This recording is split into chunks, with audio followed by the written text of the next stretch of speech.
آپ اگر دیکھیں کہ عشرہ مبشرہ میں بھی کتنے بزنس مین تھے. یہ بہت زبردست میسج ہے ان بزنس مینز کے لیے, ان تاجران کے لیے, ان اہل ثروت لوگوں کے لیے. بعض اوقات لوگ یہ سمجھتے ہیں کہ جناب یہ مولوی حضرات جو ہے نا یہ کاروباری لوگوں کو ڈیگریڈ کرتے ہیں, یہ مال کمانے کو ڈسکریج کرتے ہیں. ایسا نہیں ہے. شریعت اگر اچھے انداز سے مال کمایا جائے, تجارت کی جائے, بلکہ تاجروں کے تو فضائل بیان ہوئے احادیث میں.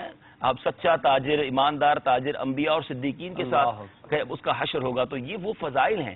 تو بیسیکلی اگر مجھے تاجران سن رہے ہیں, بزنس کمیونٹی کے لوگ سن رہے ہیں, آپ بزنس کیجئے, کاروبار کیجئے, تجارت کیجئے, اپنی جائز آمدنی کیجئے, کوئی حرج نہیں ہے. مگر اس کے جو حقوق ہیں, اگر آپ کو اللہ نے مال عطا کیا تو مال کا حق, اس کا جو حق ہے, یعنی اگر زکوٰۃ دینی ہے تو وقت پر زکوٰۃ دیں, اور پھر اللہ کی راہ میں صدقہ و خیرات کریں.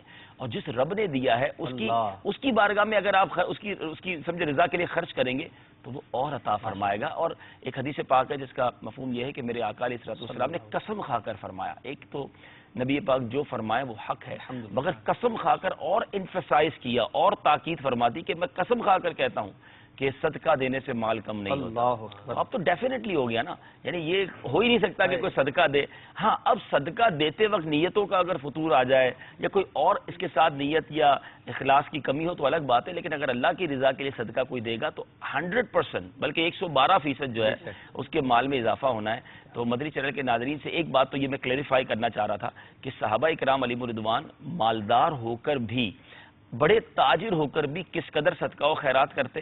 اور دوسری بات یہ کہ تجارت میں اتنے مستغرق نہ ہو جاتے تھے کہ جناب اب تجارت کے ہی ہو گئے, رات بھر عبادتیں بھی رہتی, غزوات میں شرکت بھی رہتا.